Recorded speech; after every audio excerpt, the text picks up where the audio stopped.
Morning. Welcome to an episode of Learning the Hard Way. So we're going through a bit of a rebrand, so playing around with that name, so let me know what you think. But we've got to pack out another week whilst we work on the landform at Chelsea, on the Killick stands, editing loads. It's going to be worth the wait, I promise, but it's a big workload. I mean, we've had lots of questions and comments, and I think there's a bit of an assumption. Some people seem to be thinking that it's a new company. Just wanted to sort of explain actually how we got here and how it all started. The reason we're here, as you would have seen in some of the first and earlier videos, is this is our original yard. So it started back in 2017.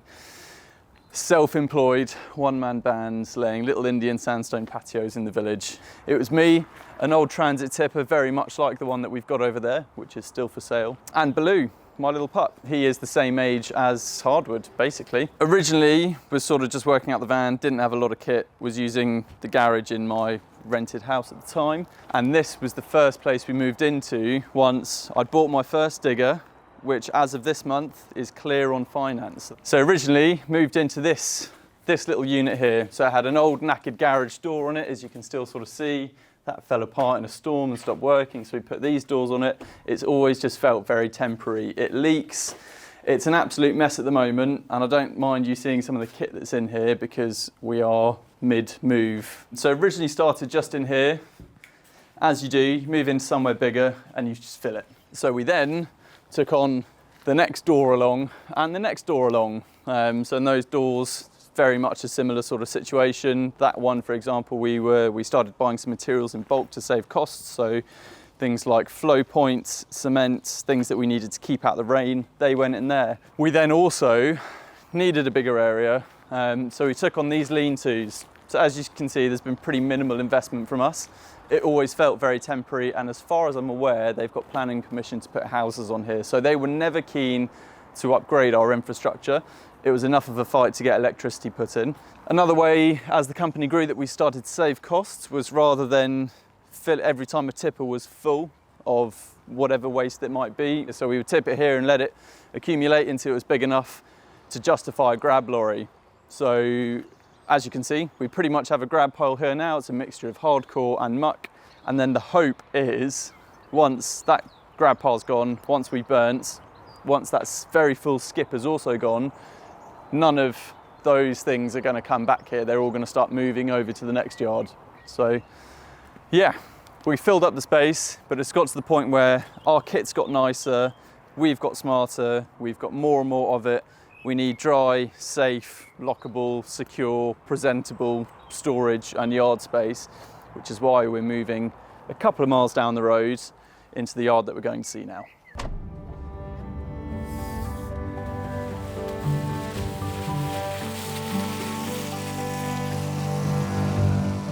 And welcome to what we're working on as our new yard. And I truly believe that this site has got the potential to be our forever home. So we'll walk you around, tell you some of our plans, what we can share at the moment. There are a few bits that we can't share, but see if we can drop in a few clues. Yeah, welcome to Headfoldswood Farm.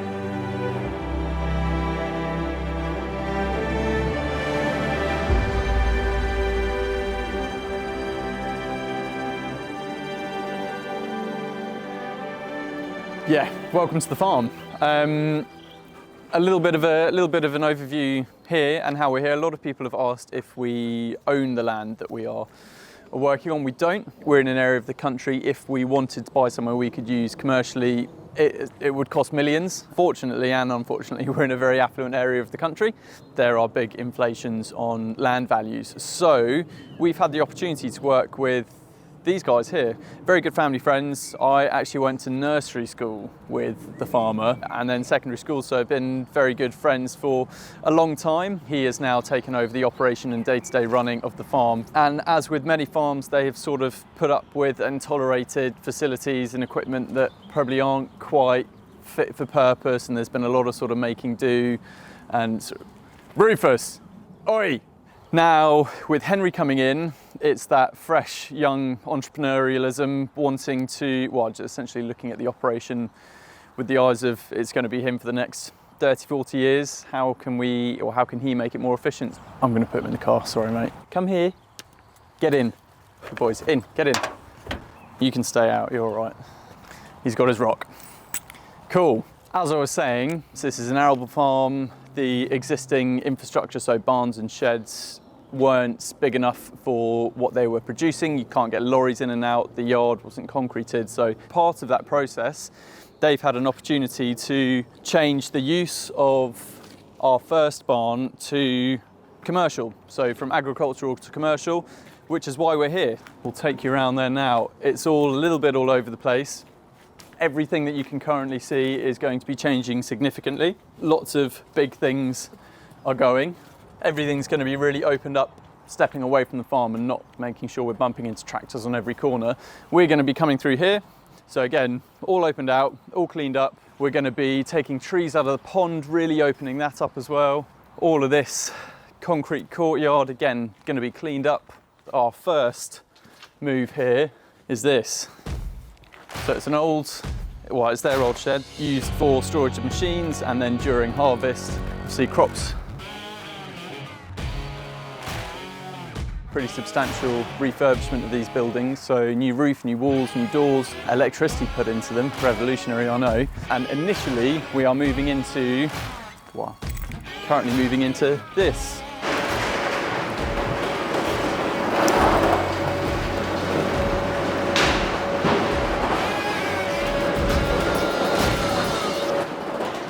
Whereas you can see, much bigger, much brighter, proper open space.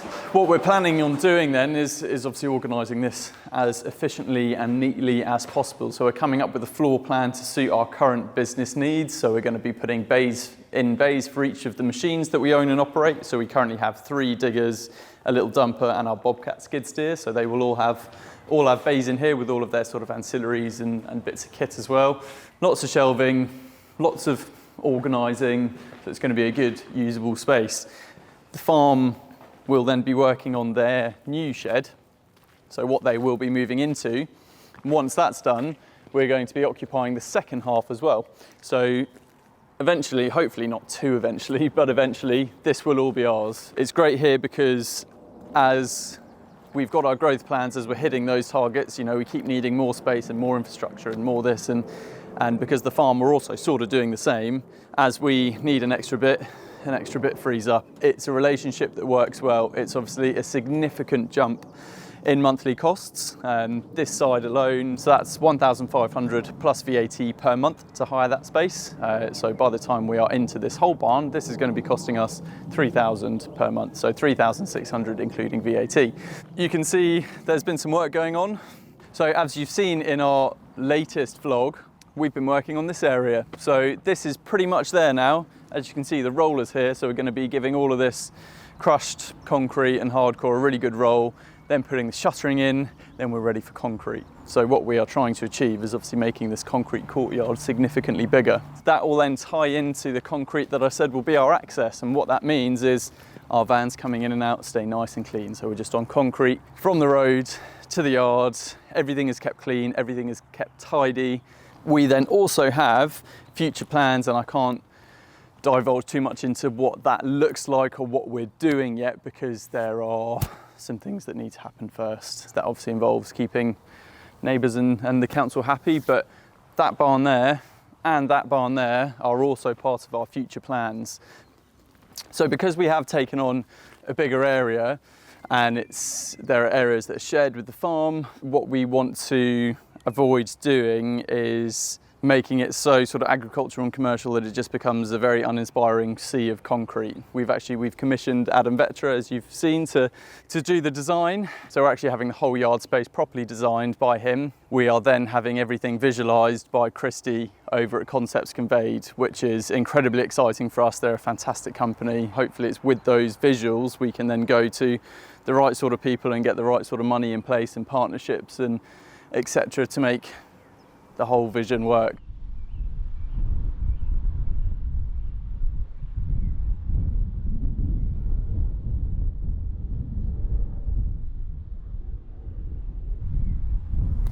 Yeah, so as Ben was just complimenting, this is our new parking area. Knocked down a huge pile of sort of topsoil and hardcore and just farm bits and bobs that have accumulated over the last however many years. Used them to form this bank around the edge that has been covered in meadow and wildflower seeds. So whilst it doesn't look very pretty at the moment, it is going to be fantastic. The grass will obviously grow up nice and tall on top of it and make any of the cars parked in here actually very subtle.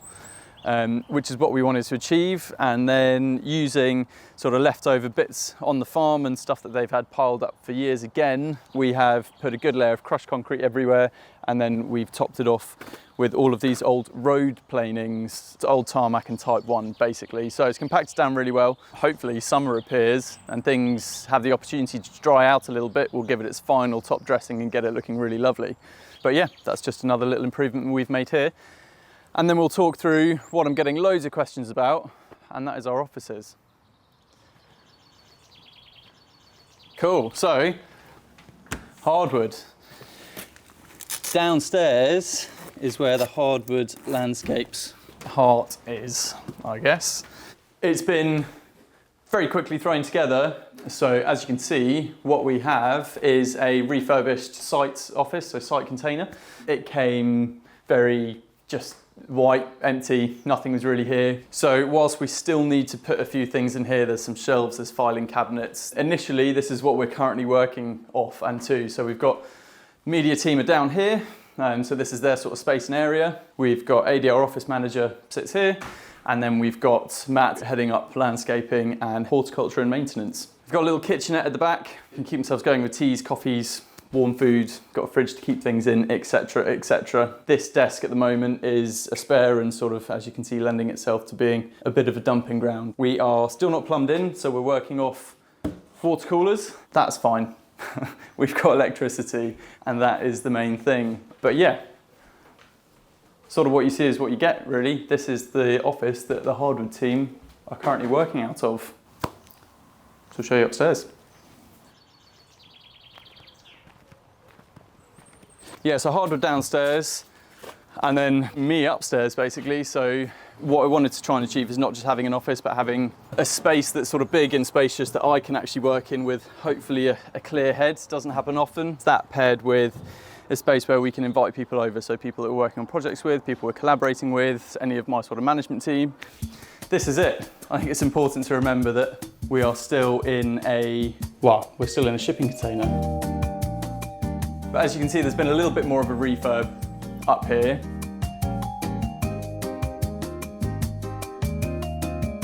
We have obviously redecorated in here, pulled the plasterboard off the ceiling, just tongue and groove clad it. You can sort of see the aesthetic that we wanted. We haven't redone the floor because I've got 3 lovely, very excited dogs and it is winter on the farm, so they're always very muddy.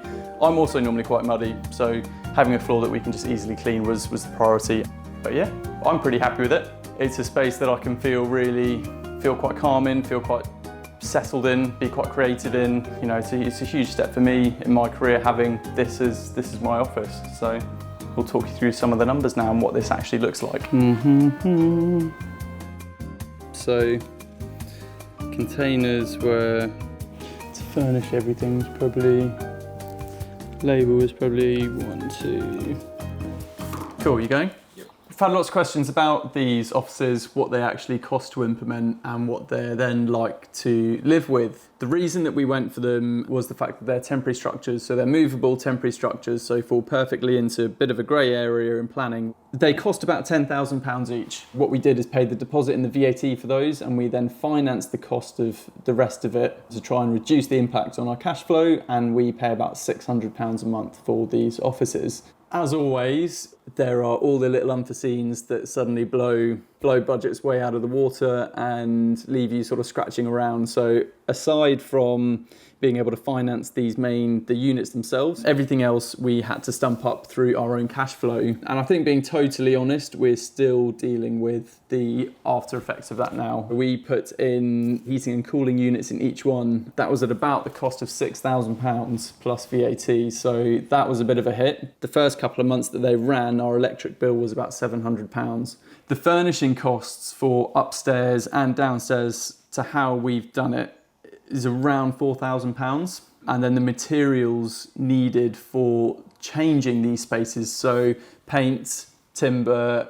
The main thing up here was the electrical fittings as well, so new lights, new sockets. Those costs are about £2,000. All in, if you add the numbers together, you're looking at these two units costing us, including labour, about £29,000 plus VAT. That was sort of the minimum spends that we felt was necessary to make these livable, not just for me, but obviously for the team downstairs. So the £600 a month plus the initial £1,500 a month that we're paying for there, that's obviously a bit of a step up from what we were originally paying. At the old yards, when we first moved in, that first building was £100 a month. That's all we were paying. So for the whole area there now, we're now paying £600 a month. So still very cheap. This is a significant jump up, but it's absolutely justified. Currently, our biggest struggle is the Wi-Fi. So there is no Wi-Fi here, so we have a Starlink. Being totally honest, it's pretty rubbish. The guys and girls downstairs struggle with the internet quite a lot. It seems that we're pretty limited in what we can do to try and overcome that until we have fibre run up to the yard, which again is part of future plans. We're also not plumbed in. Whilst we are currently running blue pipe out here so we get water coming out of the taps, we have no toilet facilities, so we have a site loo, a portaloo. Not ideal and not great for when we have guests over, but those cost £35 a week. So I've done Wi-Fi, done loo. Why do we feel we actually need all of this space? We need this infrastructure in place. We need a hub where people can come and work together. Equally with the media team, we want them to be here and actually part of the company and integrated in everything that we're doing. We want them to hear when things are going well, when things are going badly, when things are being delivered on specific sites, who's where, what jobs are starting and when. So yeah, really, that's sort of in a nutshell why we've done it. So to bring everybody together, the back end needed for doing landscaping sort of safely and legally, and the CDM, the health and safety, we need to make sure that we have obviously the facilities here to allow AD to do all of that. So yeah, that's why we're here. So thanks for watching. Hopefully it's provided a little bit of a back end insight. We're working hard behind the scenes to upgrade obviously everything that we are doing, but not only that, but the videos as well. So as of next week, we are hoping we'll be able to start sharing some of our Chelsea special with you. So something that we're incredibly excited to release. It's an amazing collaboration that we've had the opportunity to do with Landform. It's going to be great, showing a real insight into what it actually takes to deliver these sorts of projects. So stay tuned for that. We'll then, once those are out, be returning to our vlogs. We're working hard on upgrading those when they come back. We're looking at a little rebrand. You heard me tease learning the hard way. So that's what we're thinking of sort of calling it and rebranding it as. So looking forward to bringing you everything that's been going on behind the scenes at Hardwood since we've stopped doing the vlogs, because there's certainly been a lot. See you next week.